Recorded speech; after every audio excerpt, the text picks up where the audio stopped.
Hello everyone, आप सभी का स्वागत है नेविगेट प्राइम इंस्टीट्यूट पर। मेरा नाम सौरभ गुप्ता है। हम लोग पीएसआई एग्जाम के लिए ये एक्ट पढ़ रहे हैं, आईटी एक्ट 2000। आईटी एक्ट 2000 हम लोगों ने कल स्टार्ट कर दिया था। इसके अंतर्गत 94 सेक्शंस पढ़ने वाले हम लोग। तो 94 सेक्शंस में से जो आपके परीक्षा के लिए महत्वपूर्ण है वही हम लोग देखेंगे और बाकी सब चीजों से सिर्फ गो थ्रू होंगे। अब जैसे मैंने बताया था कि कल, ठीक है, जो जीएस के लिए हम लोग यदि कॉन्स्टिट्यूशन पढ़ते हैं तो 395 आर्टिकल है, पूरे आर्टिकल याद रखने की आवश्यकता नहीं है। जो आपकी परीक्षा के लिए इंपॉर्टेंट है वही हम लोग याद रखते हैं। इसी प्रकार से एक्ट क्या है, कोई एक एक्ट नहीं है, ऐसे बहुत सारे एक्ट हैं। तो इतने सेक्शंस याद रखना, रिटेन करना बहुत मुश्किल है। इसलिए जो आपके ट्रांसपोर्ट व्हीकल्स और जो आपके मोटर व्हीकल्स में जो इंपॉर्टेंट होंगे वही एक्ट हम लोग फोकस करेंगे, बाकी एक्ट को सिर्फ हम लोग जानकर आगे निकलेंगे। ठीक है, तो ये हमारा टेस्ट सीरीज ऑनलाइन और ऑफलाइन दोनों मोड एमपीपीएससी टीएसआई एग्जाम 2025 के लिए टेस्ट सीरीज ऑनलाइन और ऑफलाइन मोड में चल रही है। यदि आप चाहते हैं ऑनलाइन और या ऑफलाइन मोड में देना, ठीक है, तो आप ये ज्वाइन कर सकते हैं ऑफलाइन में। ये बेला कॉम्प्लेक्स हमारा ये ऑफलाइन का एड्रेस है। ये हमारे ऐप पर अलग अलग प्रकार के एग्जाम्स के लिए कोर्सेज डिजाइन किए गए हैं। इन कोर्सेज के माध्यम से यदि आप चाहते हैं कि आप कोई अलग तैयारी कर रहे हैं तो इन कोर्सेज के माध्यम से आप इस बार अपनी तैयारी पक्की कर सकते हैं और अपना सिलेक्शन ले सकते हैं। ठीक है, ये आरंभ बैच ट्रांसपोर्ट सब इंस्पेक्टर के लिए प्रारंभ किया गया है। ये लाइव है, इसके अंतर्गत क्लासेस चल रही है, पार्ट ए और पार्ट बी दोनों की। तो आप इस आरंभ बैच के माध्यम से एमपीपीएससी टीएसआई पोस्ट पर नियुक्ति के लिए आप लोग अपना दावेदारी बिल्कुल अच्छे तरीके से प्रस्तुत कर सकते हैं। ठीक है, तो चैप्टर 5 कल हम लोगों ने चैप्टर 4 तक हम लोग 13 सेक्शन तक पढ़ चुके थे। अब ये फर्स्ट जो चैप्टर होता है उसमें मैंने बताया था कि फर्स्ट चैप्टर प्रिलिमिनरी होता है। इसमें क्या होता है कि जो भी एक्ट है, ठीक है, उसका शॉर्ट नेम, वो कहाँ तक लागू है, ठीक है, कहाँ तक इनेक्टेड है और उसकी डेफिनेशंस, उस एक्ट में आने वाले जितने भी महत्वपूर्ण कीवर्ड है उनकी डेफिनेशंस ये फर्स्ट चैप्टर में बताई जाती है। तो ऐसे करके हम लोगों ने 4 चैप्टर पढ़ चुके थे। आज है चैप्टर 5।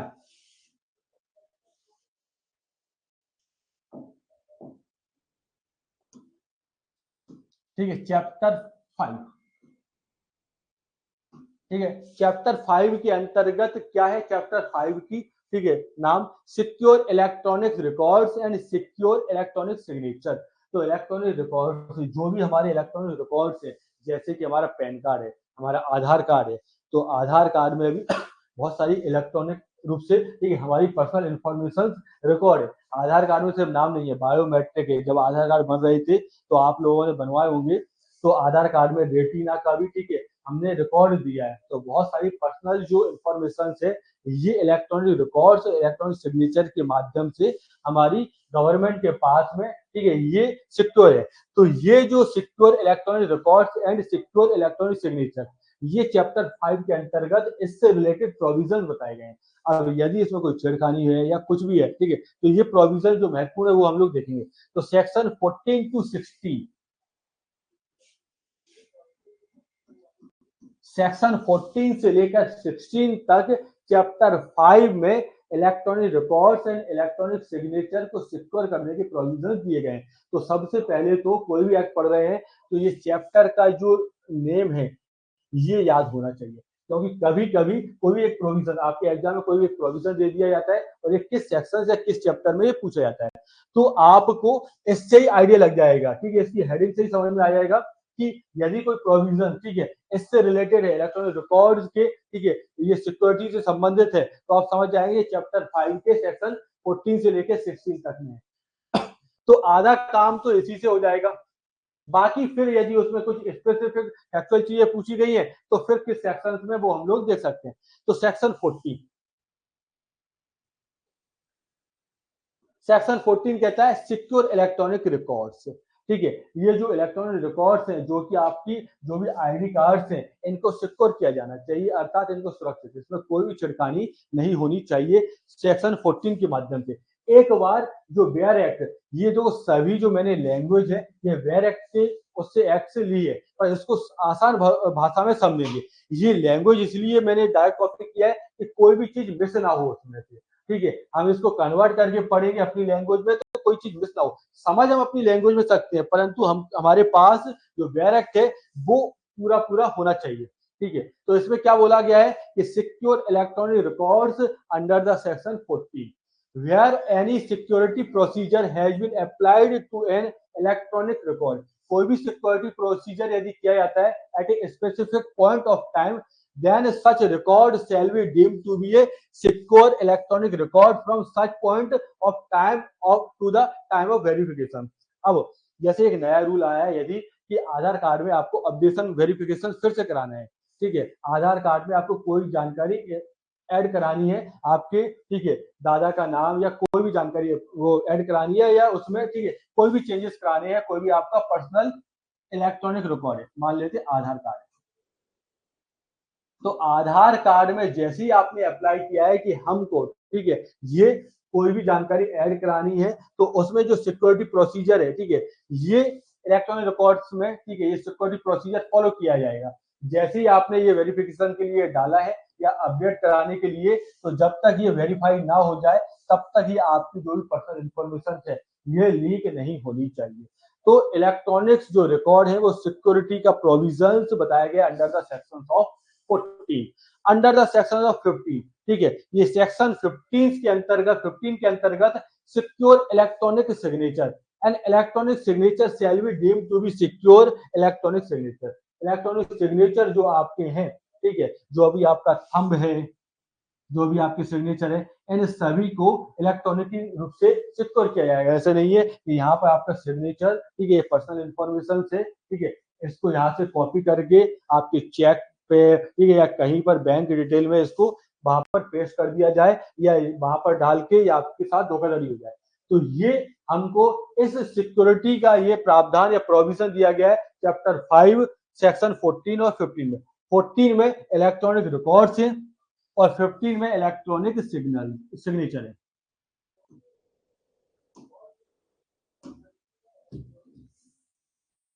ठीक है, 15 में इलेक्ट्रॉनिक सिग्नेचर है। ठीक है, अंडर द सेक्शन 16 इसमें बताया गया सिक्योरिटी प्रोसीजर एंड प्रैक्टिस। जो भी सिक्योरिटी प्रोसीजर 14 और 15 में की जाएगी, जो भी प्रोसीजर या जो भी प्रैक्टिस की जाएगी, ठीक है, वो सेंट्रल गवर्नमेंट के थ्रू या सेंट्रल गवर्नमेंट के द्वारा की जाएगी। द सेंट्रल गवर्नमेंट में for the purpose of section 14 and 15 prescribe the security procedure and practice. ठीक है, तो ये जो आईटी एक्ट है इसमें अधिकांश provision under the power of central government होती है। सेंट्रल गवर्नमेंट इसमें मेन रिस्पॉन्सिबल होती है। अब सेंट्रल गवर्नमेंट में भी कोई एक व्यक्ति थोड़ी सी है कि प्रेसिडेंट ही इसमें होगा, तो इसके लिए आगे हम लोग देखेंगे कुछ ऑफिसर्स, एम्प्लॉइज, ठीक है, या कुछ इसमें कंट्रोलर होते हैं। वो हम लोग मानते हैं कि वो क्या होते हैं कि ऑथेंटिकेट एक यूनिट है, ऑथेंटिकेट, ठीक है, बॉडी है जो कि इन सभी के लिए रिस्पॉन्सिबल है। तो सेंट्रल गवर्नमेंट मतलब, ठीक है, वो बॉडी, ठीक है, जो इन सब पे काम कर रही है, ठीक है, हायर बॉडी है। ठीक है, तो सेक्शन 16 में बोला गया है कि जो भी सिक्योरिटी प्रोसीजर प्रैक्टिसेस हैं वो सेंट्रल गवर्नमेंट कर सकती है under the sections of 14 and 15। ठीक है, तो ये सब चीजें कौन करेगा? ठीक है, प्रोसीजर, सिक्योरिटी प्रोसीजर है, ठीक है, या इसमें कोई चेंजेस करना है तो सेंट्रल गवर्नमेंट के अधीन। ठीक है, बाकी तो आप लोगों को पता होगा आधार कार्ड में चेंज कराना है तो हम ऑनलाइन जाके करा लेते हैं। तो जो ऑनलाइन का जो व्यक्ति है वो सेंट्रल गवर्नमेंट नहीं है, एक अथॉरिटी बनी हुई है, ठीक है, एक बॉडी बनी हुई है जिसके परमिशन से ये सब चीजें हो रही है, वो सेंट्रल गवर्नमेंट है। ठीक है, तो ये जो आईटी एक्ट है बार बार आपको सेंट्रल गवर्नमेंट इसमें दिखाई देगा। तो ये क्वेश्चन पूछा गया है, आप लोगों ने एक्ट से रिलेटेड यदि पहले भी यदि कोई एग्जाम दिया हो तो उसमें ये क्वेश्चन इस तरीके से पूछा जाता है, ठीक है, कि ये किसके पावर के अंतर्गत आता है। तो आईटी एक्ट में अधिकांश चीजें ये किसके पावर के अंतर्गत आती है? सेंट्रल गवर्नमेंट के पावर के अंतर्गत आती है। ठीक है, अब अगला है चैप्टर 6। इसका नाम क्या है, इसकी हेडिंग क्या है? Regulation of certifying authorities. ठीक है, जो मैं बता रहा था कि सेंट्रल गवर्नमेंट में जो अथॉरिटीज होगी वो रेगुलेशंस किस तरीके से करेंगी। तो रेगुलेशंस ऑफ सर्टिफाइंग अथॉरिटी। अब ये सर्टिफाइंग अथॉरिटी कौन होगी, ठीक है, इसमें कितने व्यक्ति होंगे, इनका अपॉइंटमेंट कौन करेगा, ये सारे ये चीजें दी गई है किसमें? Under chapter 6 and section 70 to 34। अब देखो इसमें क्या है, बहुत सारे सेक्शंस हैं, ठीक है, तो जो इंपॉर्टेंट होंगे वो हम लोग देखेंगे। तो रेगुलेशंस ऑफ सर्टिफाइंग अथॉरिटी, जो सर्टिफाइंग अथॉरिटी है जो नियम या जो रेगुलेशंस करेंगी वो रेगुलेशंस किस तरीके से होंगे, क्या क्या उनके वर्क होंगे, कौन कौन से लोग सर्टिफाइंग अथॉरिटी में होंगे, ये सारी चीजें किसमें दी गई हैं, चैप्टर 6 70 to 14। ठीक है, ये बताया गया। सेक्शन 17, इसमें क्या है, ये appointment of controller and other officer. ठीक है, ये कंट्रोलर एक व्यक्ति होगा जो सर्टिफाइंग अथॉरिटीज का मैन हेड होगा और अदर ऑफिसर्स होंगे। तो इसमें बताया गया appointment of central controller and other officers. ठीक है, अब ये अपॉइंटमेंट कौन करेगा, तो the central government. The central government में by notifications in official gazette. Central government official gazette के माध्यम से एक नोटिफिकेशन निकालेगी, appoint A controller of certifying authority. तो सर्टिफाइंग अथॉरिटीज का मैन हेड होता है कंट्रोलर, नियंत्रक होता है। ठीक है, इसकी नियुक्ति अपॉइंटमेंट करता है कौन, सेंट्रल गवर्नमेंट। तो दो चीजें याद रखना कि सर्टिफाइंग जो अथॉरिटी है इसका मैन हेड कौन होता है, कंट्रोलर, और इसका अपॉइंटमेंट कौन करता है, ये central government. For the purpose of this act and may also be same as subsequent notification upon such numbers of deputy controller and other employees। ठीक है, तो इसी प्रकार से जो सेंट्रल गवर्नमेंट है कंट्रोलर, असिस्टेंट या डेप्यूटी कंट्रोलर और अदर एम्प्लॉयज के लिए ये अपॉइंटमेंट ये सेंट्रल गवर्नमेंट के द्वारा ऑफिसर और एम्प्लॉयज और असिस्टेंट कंट्रोलर ये भी, ठीक है, ये सर्टिफाइंग अथॉरिटीज के मेंबर होते हैं। तो डेप्यूटी कलेक्टर कह लो या असिस्टेंट कंट्रोलर कह लो, डेप्यूटी कंट्रोलर या असिस्टेंट कंट्रोलर ये दोनों ही एक ही पोस्ट है। तो इन सभी के लिए कौन रिस्पॉन्सिबल है, कौन इसका अपॉइंटमेंट करेगा, सेंट्रल गवर्नमेंट। ठीक है, तो याद रखना कि सर्टिफाइंग अथॉरिटीज जो बनाई जा रही है सेक्शन 17 में कंट्रोलर, डेप्यूटी कंट्रोलर, एम्प्लॉइज और ऑफिसर की अपॉइंटमेंट सेंट्रल गवर्नमेंट करता है। अब सेक्शन 18 में फंक्शन ऑफ कंट्रोलर। अब जो कंट्रोलर अपॉइंट किया गया है उनकी क्या क्या फंक्शन है, क्या क्या वो वर्क करेगा। तो मेन तो काम क्या है कि ये जो जितने भी इलेक्ट्रॉनिक रिकॉर्ड्स है, ठीक है, इनका इन्वेस्टिगेशन करना, इनको सिक्योरिटी प्रदान करना, इसमें कोई भी अपडेशन करना है तो इसके ही, ठीक है, उसके ऑर्डर के द्वारा या इसके ही नजर में होगा। तो द कंट्रोलर में परफॉर्म्स ऑल और any of the following functions, namely exercising supervision over the activities of certifying authorities. ठीक है, तो सर्टिफाइंग जो अथॉरिटीज है, ठीक है, इसके सुपरविजन में सभी एक्सरसाइज, ठीक है, जो भी हमारे इलेक्ट्रॉनिक्स रिकॉर्ड्स हैं तो उनकी कोई भी यदि उनमें चेंजेस करना है या कोई भी उसमें परिवर्तन है तो किसके सुपरविजन में होगा, सर्टिफाइंग अथॉरिटीज के अंतर्गत ये कंट्रोलर के सुपरविजन में होगा। Certifying public keys of the certifying authorities. ठीक है, ये दूसरा इसका मेन फंक्शन है, laying down the standards to be maintained by the certifying authorities. जो भी स्टैंडर्ड मेंटेन करने हैं सर्टिफाइंग अथॉरिटीज के अंतर्गत वो कंट्रोलर के निगरानी में, सुपरविजन में होगा। Specifying the qualification and experiences which employees of the certifying authorities should passes. ठीक है, सर्टिफाइंग अथॉरिटीज के जो एम्प्लॉयज होंगे जो भी, ठीक है, क्वालिफिकेशंस तय करेंगे कोई भी डॉक्यूमेंट या इलेक्ट्रॉनिक रिकॉर्ड्स बनने के लिए, तो ये सर्टिफाइंग अथॉरिटीज के अंतर्गत ये कंट्रोलर के मेन फंक्शन है। तो कंट्रोलर के फंक्शंस सर्टिफाइंग अथॉरिटी के फंक्शंस के इक्वल होते हैं, अर्थात सर्टिफाइंग अथॉरिटी में मेन व्यक्ति कौन होगा, कंट्रोलर। तो या तो कंट्रोलर या सर्टिफाइंग अथॉरिटी दोनों एक ही तरीके के फंक्शंस है। ठीक है, तो फंक्शंस ऑफ कंट्रोलर ये दिया गया है सेक्शन 18 में। सेक्शन 18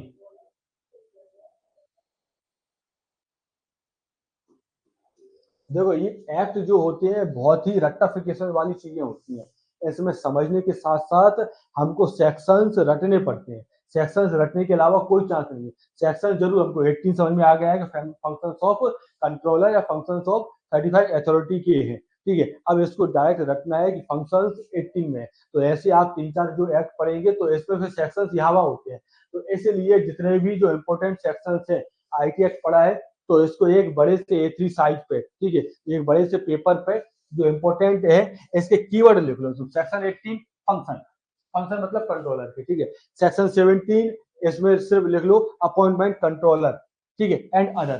तो अपॉइंटमेंट कंट्रोलर या जो सर्टिफाइंग अथॉरिटी के जितने भी एम्प्लॉयज होंगे इसका अपॉइंटमेंट 17 के द्वारा। अपॉइंटमेंट के नीचे लिख लो CG, central government.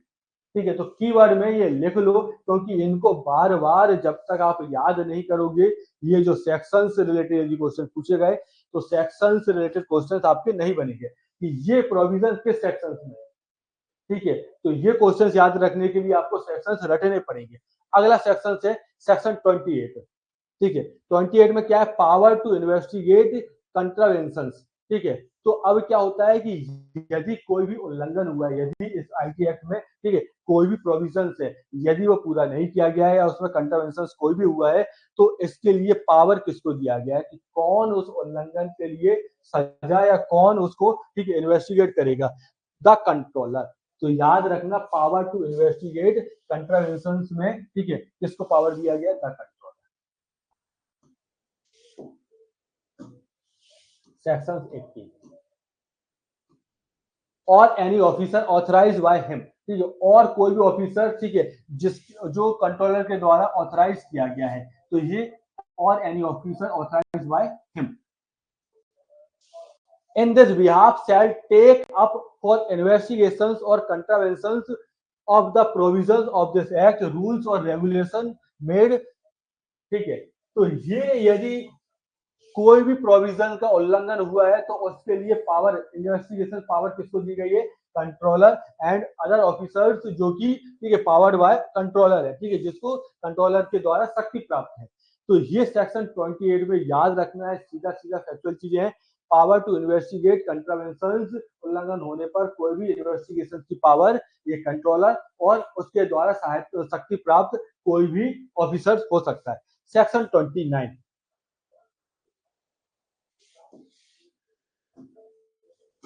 Section 20 access to computer and data. अब जो पब्लिक रिकॉर्ड या पब्लिक के जो, ठीक है, इलेक्ट्रॉनिक रिकॉर्ड्स हैं, जैसे आधार कार्ड ही है, ठीक है, पैन कार्ड है, ठीक है, कोई भी ड्राइविंग लाइसेंस है, अब उसमें एक्सेस कर सकती है कोई व्यक्ति की नहीं कर सकता है।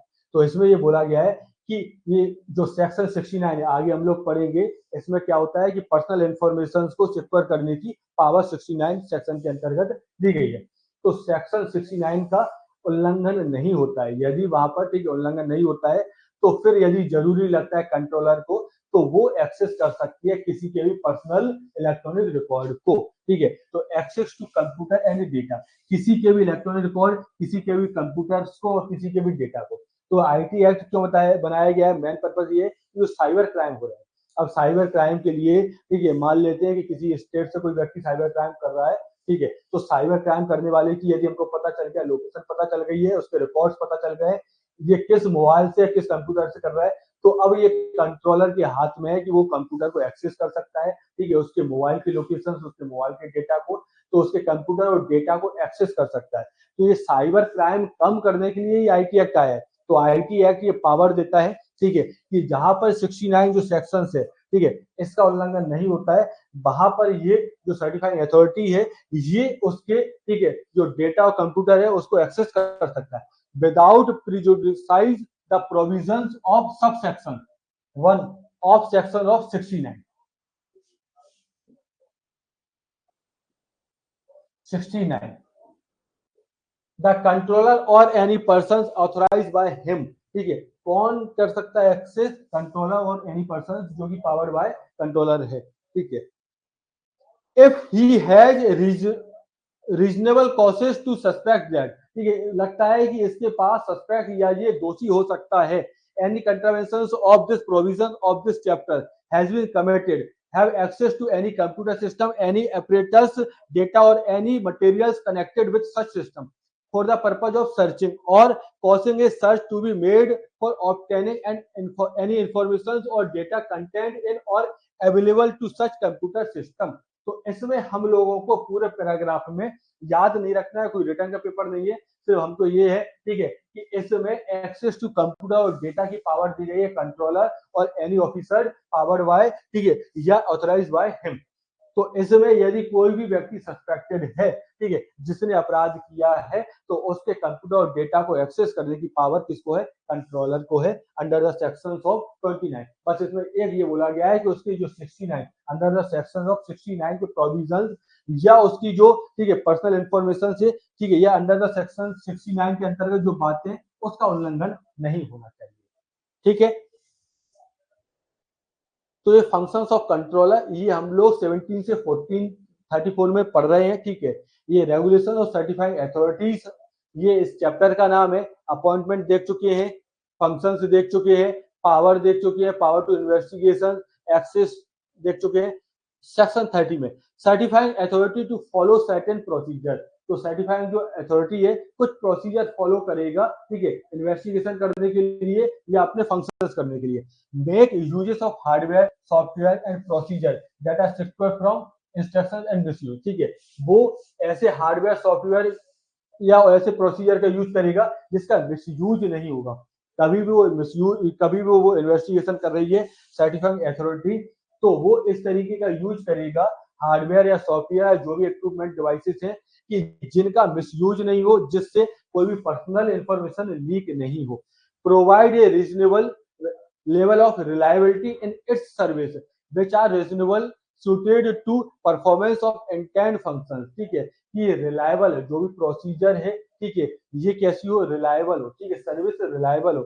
adhere to security procedure to ensure that secrecy and privacy of the electronic signature are assured, ठीक है। जो भी सिक्योरिटी है, ठीक है, या वो सीक्रेट इंफॉर्मेशन से वो कहीं से भी लीक नहीं हो। तो ये सर्टिफाइंग अथॉरिटीज ये कुछ प्रोसीजर फॉलो करेगा अंडर द सेक्शन ऑफ 30 में। देखो इसमें तो और भी ज्यादा प्रोसीजर थे, पर जो इंपॉर्टेंट थे वो मैंने लिखे हैं। और इसमें प्रोसीजर मतलब इन प्रोसीजर का मेन जो, ठीक है, कोर है, ये है कि जो भी पर्सनल रिकॉर्ड, इलेक्ट्रॉनिक रिकॉर्ड है, उनकी डेटा, ठीक है, मिसयूज या ये लीक ना हो, उनके जो डेटा है ये सिक्योर बनी रहे, बस यही इसका पर्पस है। तो जो भी सर्टिफाइंग अथॉरिटीज है, ये यदि कोई इन्वेस्टिगेशन कर रहा है या कोई भी प्रोसीजर कर रहा है, तो ये जो डेटा है, पब्लिक जो डेटा है, ये लीक नहीं होना चाहिए, ये सिक्योर होना चाहिए। ये अंडर द सेक्शन ऑफ 13 में बताया गया है। अगला है चैप्टर 7, ठीक है। चैप्टर 5 और 6 हम लोग पढ़ चुके हैं। चैप्टर 7, तो इसमें इलेक्ट्रॉनिक सिग्नेचर सर्टिफिकेट्स। अब जो इलेक्ट्रॉनिक सिग्नेचर है, थंब है, ये सब चीजें हैं, ठीक है, इनके सर्टिफिकेट्स क्या होते हैं, कौन कौन प्रोवाइड करता है। तो सेक्शन 35 से 39 के बीच में ये इलेक्ट्रॉनिक सिग्नेचर सर्टिफिकेट्स के बारे में प्रोविजंस दिए गए हैं, ठीक है। एक मिनट में पानी पी के आ रहा हूं।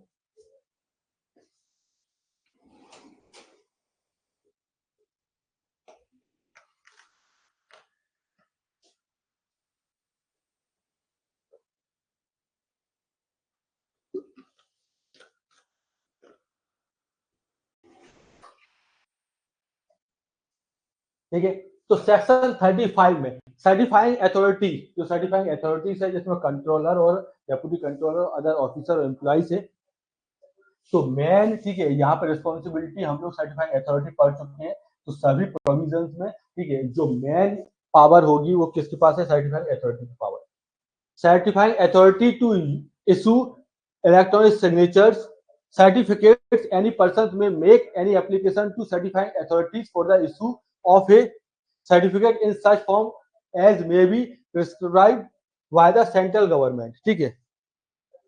तो सेक्शन 35 में बताया गया है कि जो इलेक्ट्रॉनिक सिग्नेचर है, ठीक है, इसमें ये जो एप्लीकेशन है, ठीक है, इसको सर्टिफाई करने के लिए जो अथॉरिटी है, सेंट्रल गवर्नमेंट के परमिशन से, सेंट्रल गवर्नमेंट के, ठीक है, द्वारा ये सर्टिफाइंग अथॉरिटीज इसको सिग्नेचर को, ठीक है, सर्टिफाइड कर सकती है, ठीक है। ये सेक्शन 35 के अंतर्गत ये उल्लेखित है, ये प्रोविजन बताया गया, सर्टिफाइंग अथॉरिटी टू इशू, ठीक है। ये कोई भी इलेक्ट्रॉनिक सिग्नेचर है, इनको इशू करना है, ठीक है, इनको सर्टिफिकेट देना है, तो ये सर्टिफाइंग अथॉरिटी के माध्यम से मेन, ठीक है, कौन है, जो भी सेंट्रल गवर्नमेंट ने प्रिस्क्राइब किया है, ठीक है, उसके माध्यम से, ठीक है, सेंट्रल गवर्नमेंट ने जो भी किया है, ठीक है, ये सर्टिफाइंग अथॉरिटी वो, ठीक है, इशू, जो इलेक्ट्रॉनिक सिग्नेचर है और सर्टिफिकेट है वो इशू कर सकती है। अगला है सेक्शन 37, तो सेक्शन 37 में suspension of digital signature certificate, जो भी आपके सिग्नेचर सर्टिफिकेट है, डिजिटल सिग्नेचर सर्टिफिकेट है, उनका सस्पेंशन कर सकती है, ठीक है। तो अंडर द सेक्शन ऑफ 37 में क्या बोला गया है कि subject to the provisions of sub section 2 the certifying authority, ठीक है। सस्पेंशन की पावर पहले तो हमको ये पता होना चाहिए किसके पास है, सर्टिफाइंग अथॉरिटी के पास है। जो भी डिजिटल सिग्नेचर है वो सस्पेंड कौन कर सकता है? Certifying authority. ये क्वेश्चन इस तरीके के ही पूछे जाते हैं, ठीक है। तो पावर किसके पास है? Certifying authority. Which has issued A digital signature certificate. हमने देखा है कि डिजिटल सिग्नेचर या इलेक्ट्रॉनिक सिग्नेचर इशू कौन करता है? सर्टिफाइंग अथॉरिटी करती है, ठीक है। अब इसके पास सर्टिफिकेशन में सस्पेंडेड सच डिजिटल सिग्नेचर। तो जो भी सर्टिफाइंग जो अथॉरिटी है, यदि इसने कोई भी digital signature electronic signature issue किए है, इसके पास ही पावर है कि उस डिजिटल सिग्नेचर इलेक्ट्रॉनिक सिग्नेचर को वो सस्पेंड कर सकती है। अब सस्पेंड मतलब क्या होता है कि जब कभी भी कोई भी एक्यूज होता है, ठीक है, या कोई भी सस्पेक्टेड होता है, तो कुछ समय के लिए उसका जो इलेक्ट्रॉनिक सिग्नेचर है वो रोक दिया जाता है, ठीक है, सस्पेंड कर दिया जाता है। जैसे कि नौकरी से सस्पेंड और टर्मिनेट। सस्पेंड मतलब क्या है कि कुछ समय तक, जब तक उस पर, ठीक है, ये जांच इन्वेस्टिगेशन चल रही है, तब तक वो नौकरी पर नहीं रहेगा। टर्मिनेट मतलब क्या है? परमानेंट उसको नौकरी से निकाल दिया। तो सस्पेंड यदि पूछा जाए, सेक्शन 37 डिजिटल सिग्नेचर को सस्पेंड कब किया, किस प्रोविजन उसमें सेक्शन में? 37। 38 में यहाँ पर revocation of digital signature certification. Revocation मतलब क्या होता है? परमानेंट जो डिजिटल सिग्नेचर है उसको समाप्त कर दिया। डिजिटल सिग्नेचर जो है, ठीक है, ए सर्टिफाइंग अथॉरिटी में revoke A digital signature certificate issued by it.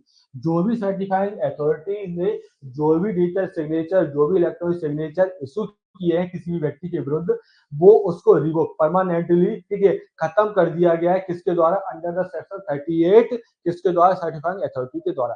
तो सस्पेंड और रिवोकेशन, ठीक है, ये दोनों किसके द्वारा किए जाते हैं? ये सर्टिफाइंग अथॉरिटी के द्वारा किए जाते हैं, ठीक है। ये अलग अलग सेक्शंस में दिए गए हैं। सेक्शन 37 में ये सस्पेंड है और 38 में क्या है? रिवोकेशन है।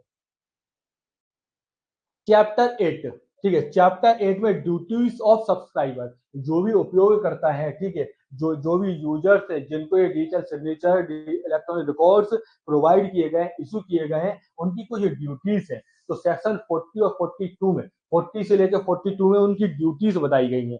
तो ये सिर्फ इतना ही है। ड्यूटीज तो बहुत सारी है, ठीक है। तो ड्यूटीज में आप सिर्फ इतना याद रखो कि ये ड्यूटीज चैप्टर 8 के अंतर्गत जो ड्यूटी सब्सक्राइबर की ड्यूटीज है, ठीक है, जिसने कोई भी इलेक्ट्रॉनिक सिग्नेचर या इलेक्ट्रॉनिक रिकॉर्ड जिसने प्राप्त किया है, उनकी ड्यूटीज दी गई है सेक्शन 42 में, ठीक है। तो चैप्टर 8 हमको याद रखना है, ड्यूटीज ऑफ सब्सक्राइबर।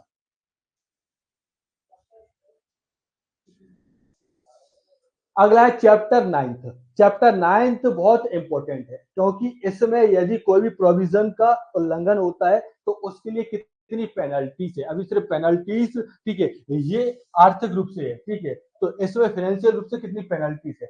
फिर यदि इसमें कोई क्राइम से यदि सजा होगी तो वो आगे देखेंगे। तो penalties, compensate and a judicial section,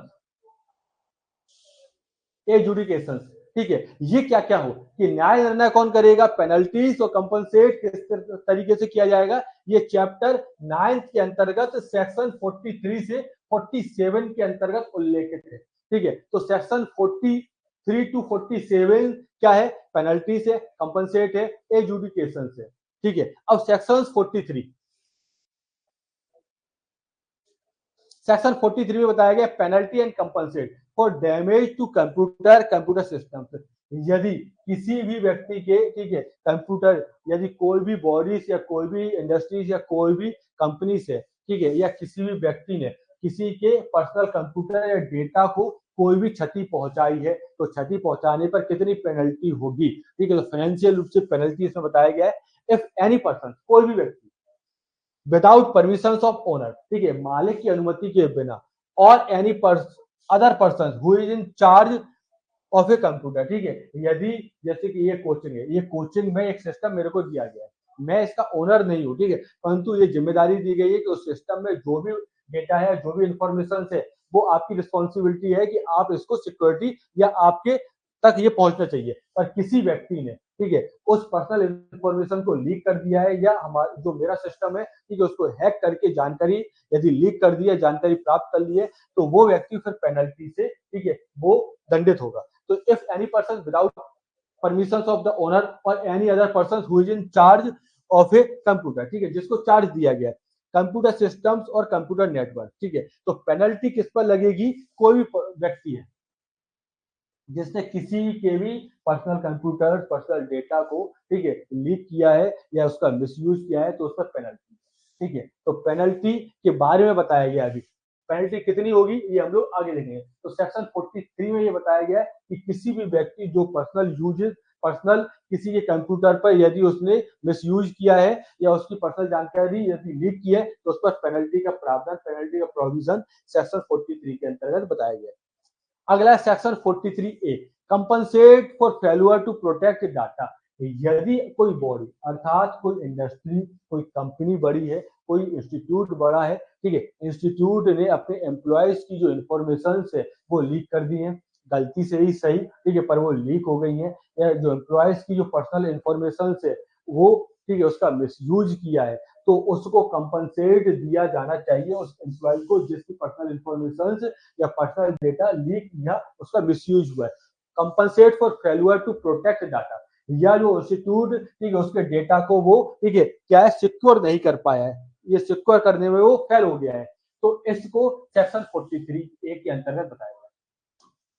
तो सेक्शन 43 में कोई व्यक्ति, यदि कोई व्यक्ति, ठीक है, यदि कोई अन्य व्यक्ति के कंप्यूटर या डेटा को लीक कर रहा है, तो सेक्शन 43 में, 43A में क्या है, a body, where a body, corporate body, ठीक है, कॉर्पोरेट बॉडी है जो इंडस्ट्री हो सकती है, कंपनी हो सकती है, इंस्टीट्यूट हो सकती है, पोजेसिंग, डीलिंग और handling any sensitive personal data, जो, ठीक है, पर्सनल डेटा जो सेंसिटिव डेटा है उसको पोजेस कर रही है, ठीक है, information in a computer resource which it owns, control or operates, is negligent in implementing and maintaining reasonable security practice and procedures, and thereby causes wrongful loss or wrongful gain to any person. Such body corporate shall be liable to pay damage by way of compensate to the person so affected, ठीक है।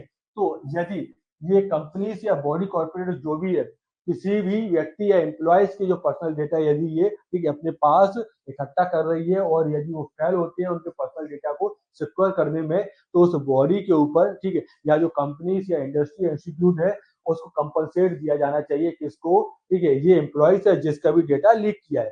तो याद रखना 43 में if any person आया है और 43 में, ठीक है, if any body of corporate, ठीक है। तो 43A के अंतर्गत ये बॉडी कॉर्पोरेट है, 43A में इफ एनी पर्सन है, ठीक है। तो एनी पर्सन यदि कोई करता है तो इस पर पेनल्टी लगती है, और यदि कोई बॉडी यदि ऐसा किसी का डेटा लीक या सिक्योर करने में फेल होता है तो ये कंपनसेट दिया जाता है उस बॉडी कॉर्पोरेट के द्वारा। 43A में ये बताया गया, ठीक है। ये क्वेश्चन पूछा जा सकता है कि in the IT act which is वो मतलब रिस्पॉन्सिबल टू कंपनसेट और रिस्पॉन्सिबल टू ये अपना पेनल्टी। तो ये याद रखना कि कंपनसेट यहां पर आएगा तो कंपनसेट मतलब एक बॉडी कॉर्पोरेट है और पेनल्टी एक व्यक्ति पर लगती है, ठीक है। अगला है section 44, penalty for failure to furnish information return etc, ठीक है। अब पेनल्टी कितनी होगी? 43 में बताया गया कि एक व्यक्ति, ठीक है। अब ये कितने तरीके से, इसके अंतर्गत ये वाला जो सेक्शन था इसमें बहुत सारे तरीके बताए गए थे, ठीक है, कि अब पर उसका कोर क्या है कि कोई की भी पर्सनल इंफॉर्मेशन लीक कर रहा है, ठीक है, या पर्सनल इंफॉर्मेशन का मिसयूज कर रहा है। अब पर्सनल इंफॉर्मेशन के, ठीक है, मिसयूज के तरीके बहुत हो सकते हैं, ठीक है, डायरेक्ट है, हैकिंग के माध्यम से है, कुछ और तरीके हैं, ठीक है, आजकल तो कॉल के माध्यम से है, जैसे ओटीपी के माध्यम से, ओटीपी आया, ठीक है, आपका जो मोबाइल है वो हैक हो गया है, मोबाइल है, ठीक है, उसका क्लोन बन गया उसके पास में। तो 44 में अभी बताया गया penalty for failure to furnish information return etc, ठीक है। तो इसमें जो पेनल्टी है, ठीक है, कितनी होगी? If any person who is required under this act और एनी रूल्स और रेगुलेशंस मेड, तो इसमें ये बताया गया है, ठीक है, कि यदि कोई व्यक्ति, ठीक है, किसी के भी पर्सनल इंफॉर्मेशन को लीक या उसके पर्सनल डेटा को मिसयूज करता है तो फर्निश एनी डॉक्यूमेंट रिटर्न और रिपोर्ट टू द कंट्रोलर और the certifying authorities fails to furnish the same, he shall be liable to penalty not exceeding 15 lakh, ठीक है। तो इसकी जो पेनल्टी होगी मैक्सिमम होगी 15 लाख। ऐसा नहीं है कि एक ही बार में, ठीक है, 15 लाख उससे पेनल्टी के रूप में ले लेंगे, ठीक है। तो पेनल्टी इसका जो टाइप है कि उसने उसके डेटा को, पर्सनल इंफॉर्मेशन को किस हद तक मिसयूज किया है। नॉर्मल उसका नाम जाना है, फोन एड्रेस जाना है, इसलिए जाना है कि हमको कभी एडवर्टीजमेंट करना है तो हम बहुत सारे व्यक्तियों के नाम नंबर से उन तक हम एडवर्टीजमेंट या मैसेज पहुंचा सकते हैं। तो ये पेनल्टी का बहुत छोटा टाइप है। ठीक है, कुछ ऐसा किया है कि जिससे उसका बैंक फ्रॉड हो गया है, उसकी पर्सनल जानकारी पब्लिक में इस तरीके से हो गई है, ठीक है, कि उसके परिवार पर कुछ इफेक्ट पड़ा है, तो फिर ये पेनल्टी बढ़ती जाती है। पर पेनल्टी में याद रखना 44 में बताया गया है कि पेनल्टी मैक्सिमम कितनी हो सकती है, 50 लाख, नॉट एक्सीडिंग 15 लाख से ज्यादा नहीं हो सकती है। ठीक है, तो पेनल्टी किसी पर्सन पर यदि लगेगी, ठीक है, ये पर्सन के बारे में, इफ एनी पर्सन। तो जो ये दो तीन चीजें की पॉइंट के रूप में आपको जब आप चार्ट बनाएंगे, ये जो एक्ट से रिलेटेड, तो आपको एक्ट से रिलेटेड चार्ट में क्या लिखना है, सेक्शन 44, ठीक है, क्या है, पेनल्टी है, इफ एनी पर्सन, और पेनल्टी के नीचे कितना लिखना है, नॉट एक्सीडिंग 15 लाख। ठीक है, तो इस तरीके से आपको की पॉइंट के रूप में ये लिखना है। पूरा यदि लिखने जाओगे तो ये आपका चार्ट एक पेपर पर नहीं आएगा। तो ये सभी एक्ट के लिए आपको इस तरीके से करना है। ठीक है, अगला है सेक्शन 45। तो सेक्शन 45 में क्या बताया गया, रेसिड्यूअरी पेनल्टी। ठीक है, ऐसी पेनल्टी जो कि ये उल्लेखित नहीं है, ये कहीं भी रिटर्न नहीं है, किसी भी प्रोविजन में रिटर्न नहीं है, तो ऐसी पेनल्टी कुछ अलग टाइप की पेनल्टी आ गई है। ठीक है, कुछ अलग टाइप का, ठीक है, ये कोई प्रोविजन आ गया है, तो ऐसी के लिए, ठीक है, ये रेसिड्यूअरी जो पेनल्टी है ये 45 में बताया गया है। whoever contravenes any for rules, regulations, directions और order made under this act, किसी ने भी, ठीक है, इस एक्ट के तहत कोई और उल्लंघन किया है जिसकी पेनल्टी का उल्लेख या पेनल्टी, ठीक है, इसमें नहीं लिखी गई है, तो वो सभी पेनल्टीज अंडर सेक्शन 45 के अंतर्गत बताई गई है। इसमें बताया गया है कि यदि कोई व्यक्ति, ठीक है, इस प्रकार का कोई क्राइम या इस प्रकार का, ठीक है, कोई जो पर्सनल इंफॉर्मेशन है वो लीक करता है, तो it 10 lakh rupees by an intermediary companies और बॉडी कॉर्पोरेट। ठीक, तो यदि किसी बॉडी के द्वारा, कंपनीज के द्वारा, इंटरमीडियरी मतलब क्या है, किसी सोशल मीडिया साइट्स के द्वारा ऐसा किया गया है, किसी की पर्सनल रिकॉर्ड, इलेक्ट्रॉनिक रिकॉर्ड या डिजिटल सिग्नेचर को लीक या उसका मिसयूज किया गया है, तो उस पर जो पेनल्टी होगी ये मैक्सिमम नॉट एक्सीडिंग, ठीक है, ये लिखा है नॉट एक्सीडिंग, तो मैक्सिमम पेनल्टी कितनी लगाई जाएगी, 10 लाख।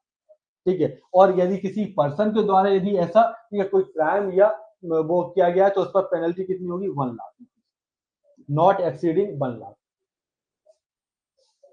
ठीक है, तो दोनों में याद रखना कि 44 में पहली बात तो क्या है और 43 में क्या है। तो 43, तो चलो ठीक है, 44 में बताया गया है penalty for failure to furnish information return etc. ठीक है, तो इसमें ये बताया गया है कि किसी भी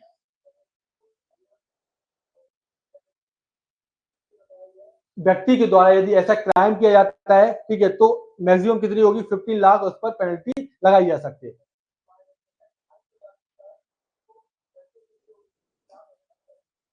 45 में क्या बताया गया, रेसिड्यूअरी पेनल्टी। ठीक है, ऐसी पेनल्टी से, ऐसे प्रोविजन से, ठीक है, जो इस एक्ट के अंतर्गत आते हैं, परंतु तो पेनल्टी डिसाइड नहीं है, तो पेनल्टी डिसाइड की गई 10 लाख फॉर बॉडी, ठीक है, कंपनीज, इंटरमीडियरी, और 1 लाख एनी अदर पर्सन। ठीक है, सेक्शन 46 पावर टू ए जुडिकेट। ठीक है, ए जुडिकेट, तो अब न्याय निर्णय की पावर, ठीक है, अब इस पर डिसीजन मेकिंग की पावर किसकी होगी, तो पावर दिया गए हैं, ठीक है, ये अब सेक्शन 46 के अंतर्गत पावर टू एजुडिकेट 46 के अंतर्गत बताया गया है। For the purpose of A judging whether any person has committed a contraventions of any provisions of this act or of any rule, regulations or order made which renders him liable to pay penalty or compensate. The central government shall, subject to the provisions of subsection 3, appoint any officers not below the rank of director to the government of India or an equivalent officers of a state government to be an adjudicating officers for holding an inquiry in the manner prescribed by the central government. अब इसमें जो न्याय निर्णय है, ठीक है, ये certifying authorities तो ये देखती है कि ये प्रोसीजर है, ठीक है, किसी ने यदि क्राइम किया है तो कौन व्यक्ति है, ठीक है, उस पर पेनल्टीज इनकी द्वारा। अब ये डिसीजन ये जज कौन करेगा, ये एजुडिकेशन कौन करेगा, न्याय निर्णय कौन करेगा, ठीक है, डिसीजन कौन लेगा कि वास्तव में ये किया है किसी ने कि नहीं किया है। तो ये सेंट्रल गवर्नमेंट जो भी प्रिस्क्राइब्ड रूल बनाए हैं, ठीक है, इन रूल के अंतर्गत एक डायरेक्टर लेवल का व्यक्ति, a rank of director, central government, ठीक है, to the government of India, central government, और इसी लेवल का व्यक्ति स्टेट गवर्नमेंट में। तो डायरेक्टर रैंक का यदि कोई व्यक्ति है, ठीक है, तो ये सेंट्रल गवर्नमेंट उसको क्या बना सकती है, ये एजुडिकेशंस ऑफिसर या एजुडिकेशंस, ठीक है, ये उनको बना सकती है, न्याय निर्णय की पावर उनको दे सकती है। एजुडिकेटिंग ऑफिसर्स कौन बनेगा, डायरेक्टर रैंक का व्यक्ति, ठीक है। तो इस एक्ट के तहत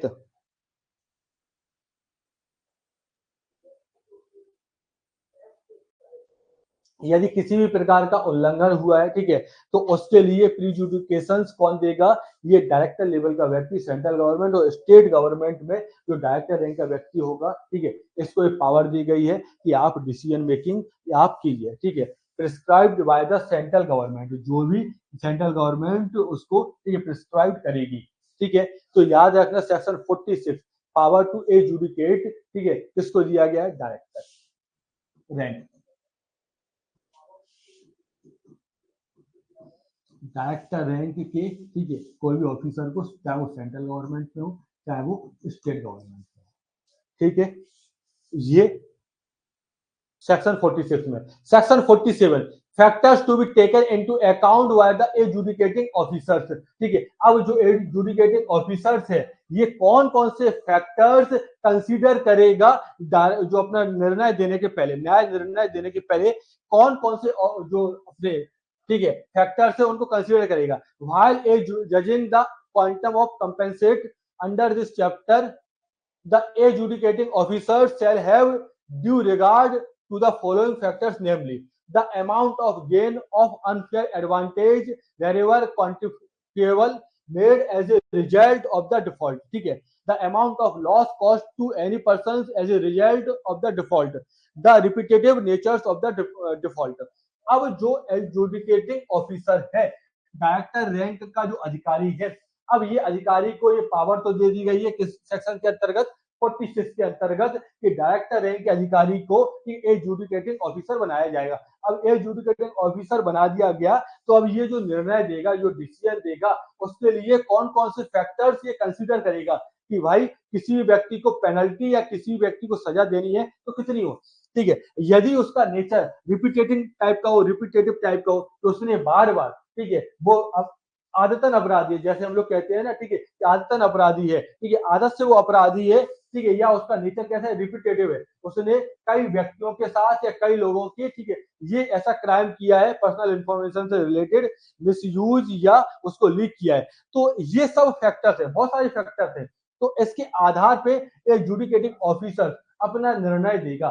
तो एजुडिकेटिंग ऑफिसर्स के कौन कौन से फैक्टर्स वो अपना निर्णय देते समय तय करेंगे, ये बताया गया सेक्शन 47 के अंतर्गत। Factors to be taken into account by the adjudicating officers to give decision, ठीक है। तो आज हम लोगों ने 47 सेक्शन, टोटल 94 सेक्शंस जो है, इसमें हम लोग लगभग आधे सेक्शंस पढ़ चुके हैं, ठीक है। तो आधे सेक्शंस जो है ये याद रखना है। अब ये क्या है, सेक्शंस याद रखने में बहुत कठिनाई होती है, पता है। अब ये इसको याद रखने का यही तरीका है कि जो भी एक्ट पढ़ रहे हैं उसके सभी सेक्शंस को एक बड़े से पेपर पर लिखो, उस सेक्शंस के आगे सिर्फ हम लोगों को की पॉइंट लिखना है। जैसे कि 47 यदि सेक्शन आ गया, ठीक है, तो इसमें क्या लिखना है, फैक्टर डैश एजुडिकेटिंग ऑफिसर, ठीक है, factor consider, factor to be taken, ठीक है। तो इसमें फैक्टर टेकन और एजुडिकेटिंग ऑफिसर, बाकी आप पूरी पिक्चर ये सिर्फ कीवर्ड पढ़ के ही आप समझ जाएंगे यदि आपने एक बार व्यवस्थित तरीके से ये एक्ट पढ़ा है, ठीक है। तो आपको याद होना चाहिए 47 में, ठीक है, एजुडिकेटिंग ऑफिसर के द्वारा कौन कौन से ये फैक्टर्स है वो कंसीडर किए जाते हैं। तो आज के लिए इतना ही है, ठीक है। हम लोग ये 9th जो चैप्टर है वहां तक देख चुके हैं, तो एक बार शॉर्ट में और रिवीजन कर लेते हैं, ठीक है। चैप्टर 5 से लेकर चैप्टर 9 हम लोगों ने पढ़ा है। कल चैप्टर 1 से लेकर चैप्टर 4 तक हम लोग पढ़ चुके थे। तो चैप्टर 5 में सेक्शन कितने हैं? ठीक है, चैप्टर 5 में सेक्शन है 14 to 16। चैप्टर 5 का नाम क्या है एक बार तो आप लोग जितने भी लोग देख रहे हैं तो साथ साथ में दोहरा दिया। चैप्टर 5 का नाम क्या है? तो चैप्टर 5 का नाम है secure electronic records and electronic signature. ठीक है, इलेक्ट्रॉनिक रिकॉर्ड्स अर्थात जो भी आपकी आईडीज है, पैन कार्ड है, डिजिटल कार्ड है, आधार कार्ड है, तो ये जितने भी है ये इनकी सिक्योरिटी के से रिलेटेड प्रोविजन है सेक्शन 14 टू सेक्शन 16 में।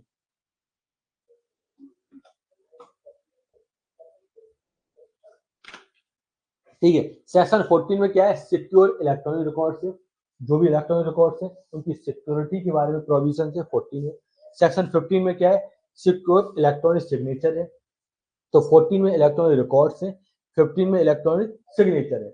16 में क्या है कि इन दोनों के सिक्योरिटी के लिए जो प्रोसीजर है, ठीक है, जो भी नियम है वो सेंट्रल गवर्नमेंट, ठीक है, वो क्या करेगी? ये प्रिस्क्राइब करेगी 14 और 15 के लिए जो भी प्रोविजन या जो भी प्रोसीजर है।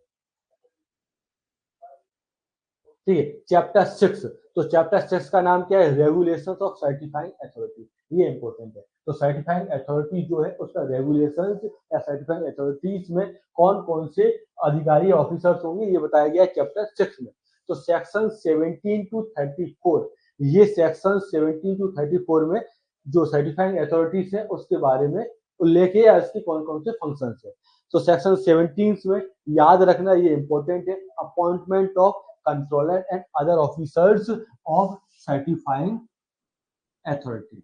ठीक है, इसको हम लोग शॉर्ट में सीए। आप लोग भी जब चार्ट बनाए या शॉर्ट में यदि लिखें तो इसको इस तरीके से लिख सकते हैं। ठीक है, तो सेक्शन 17 में क्या बताया गया? तो सर्टिफाइंग अथॉरिटी के जो ऑफिसर्स हैं, जो कंट्रोलर है, उनका अपॉइंटमेंट कौन करेगा? तो अपॉइंटमेंट में याद रखना है उनका अपॉइंटमेंट कौन करेगा? अपॉइंटमेंट है सेंट्रल गवर्नमेंट। ठीक है, ये सभी जो सर्टिफाइंग अथॉरिटीज के जितने भी एम्प्लॉइज है इन सभी का अपॉइंटमेंट कौन करेगा? ये सेंट्रल गवर्नमेंट। अगला है सेक्शन 18। अब ये जो कंट्रोलर है सर्टिफाइंग अथॉरिटी से उसके फंक्शंस क्या होंगे? तो फंक्शंस ऑफ कंट्रोलर, ठीक है, ये याद रखना सेक्शन 18 में। ये हम लोग रिवीजन कर रहे हैं। ठीक है, तो जो इंपॉर्टेंट है वही देखें। Section 28, power to investigate contraventions. अब कोई भी यदि उल्लंघन हुआ है, ठीक है, कंट्रावेंशंस हुआ है, तो उसका इन्वेस्टिगेशन की पावर किसको दी गई है? तो पावर दी गई है कंट्रोलर और कोई ऑफिसर जो कि पावर बाय कंट्रोलर है, ठीक है, या ऑथराइज बाय कंट्रोलर है। ठीक है, तो पावर टू इन्वेस्टिगेट कंट्रावेंशन, ठीक है, किसके पास है? कंट्रोलर के पास है। सेक्शन 28 में बताया गया है। सेक्शन 29 में बताया गया access to computer and data. यदि किसी के कंप्यूटर और डेटा में यदि किसी प्रकार का अनऑथराइज्ड एक्सेस हुआ है तो अनऑथराइज्ड एक्सेस होने पर, ठीक है, ये, ठीक है, कौन कर सकता है अनऑथराइज एक्सेस और किस कंडीशन पे कर सकता है? तो access to computer and data, तो सेक्शन 29 में बताया गया है कि यदि कोई व्यक्ति सस्पेक्टेड है, यदि उस पर लगता है कि अपराध कर सकता है, ठीक है, तो ये कंट्रोलर उस व्यक्ति के कंप्यूटर और डेटा को यूज कर सकता है फॉर इन्वेस्टिगेशन। ऐसा नहीं है पर्सनल यूज के लिए, ठीक है, उसके कंप्यूटर और डेटा तक जा सकता है कि वास्तव में ये दोषी सस्पेक्टेड जो है वो उसने क्राइम किया है कि नहीं किया है। ठीक है, परंतु उसमें सेक्शन 69 का उल्लंघन नहीं होना चाहिए।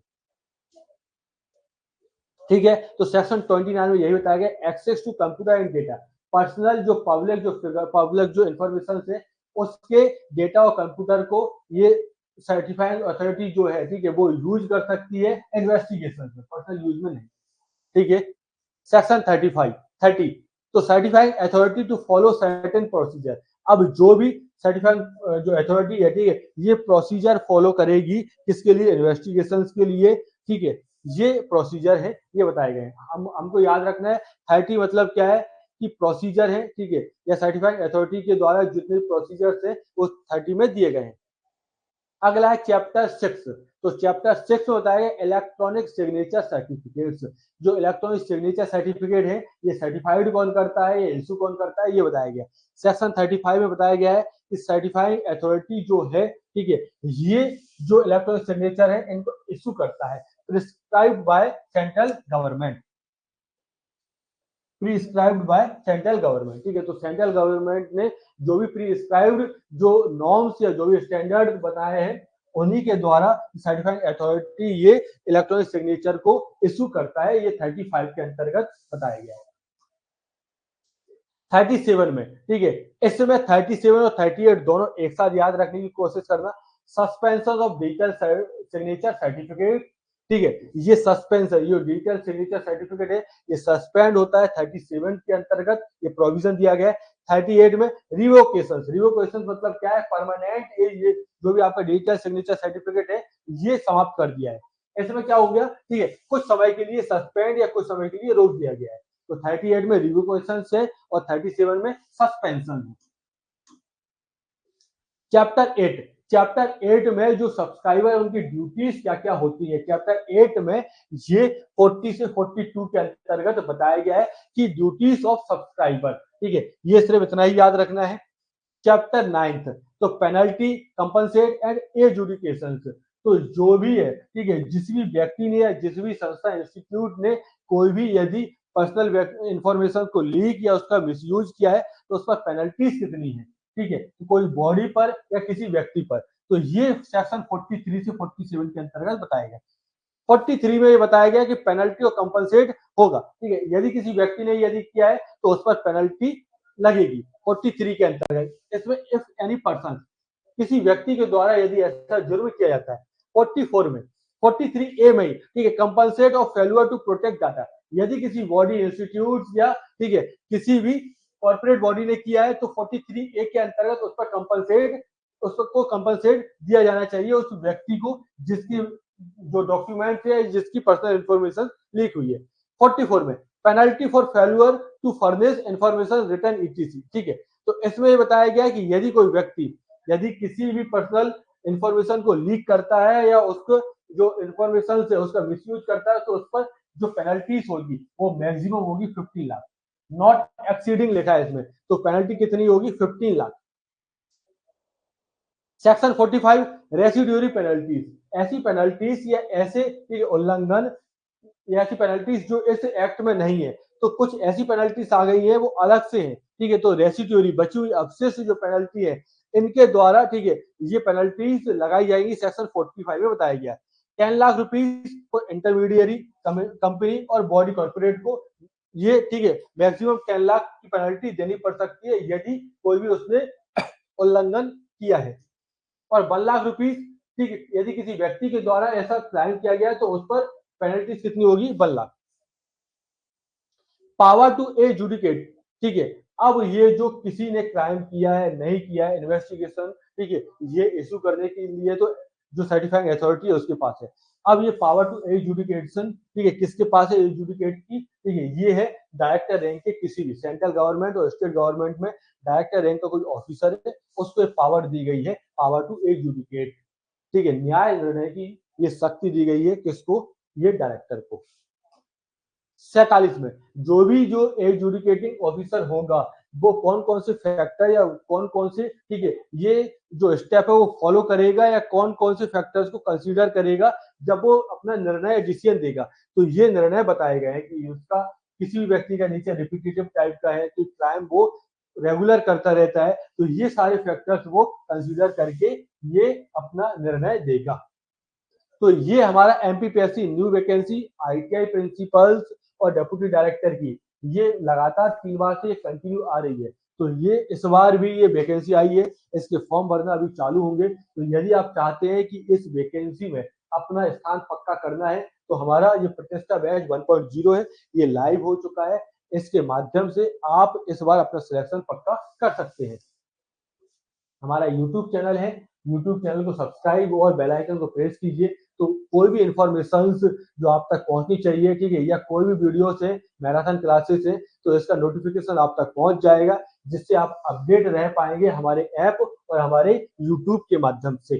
तो नेविगेट प्राइम ऐप है, ये गूगल प्ले स्टोर पर उपलब्ध है, ऑनलाइन और ऑफलाइन दोनों मोड में क्लासेस चलती है। ऑफलाइन के लिए बेला कॉम्प्लेक्स भंवरपुर हमारा एड्रेस है। यदि आपको कोई भी इंक्वायरी लेनी है तो ये स्क्रीन पर दिए गए नंबर है, इनके माध्यम से आप इंक्वायरी, फीस से रिलेटेड, एग्जाम से रिलेटेड, कोर्स कितने ड्यूरेशन में होगा, आपके अकॉर्डिंग कौन कौन से कोर्स डिजाइन किए गए, इन सभी की इंक्वायरी आप ले सकते हैं। तो ये हमारा जो एक्ट आईटी एक्ट 2000 चल रहा है, आज 47 सेक्शन तक हुए हैं। बाकी जो रिमेनिंग सेक्शन है ये हम लोग नेक्स्ट क्लास में करेंगे। बस आप लोगों का काम ये है कि इसको याद करते रहना। तो याद मतलब क्या है कि ये जो एक्ट है इसमें समझने से ज्यादा आपको फैक्चुअल चीजें रटनी भी पड़ती हैं। समझना तो हम लोग समझ लेते हैं, पर जो फैक्चुअल चीजें तो कौन सा प्रोविजन किस एक्ट या किस सेक्शंस में, ये हमको रखना भी है। तो दोनों चीजें आप साथ साथ में कीजिए। बाकी एमसीक्यू हम लोग प्रैक्टिस करेंगे, तो ये सारी चीजें हम लोग उसमें एक बार और रिवीजन कर लेंगे मैराथन क्लासेस में। ठीक है, मिलते हैं कल। जय हिंद, नमस्कार।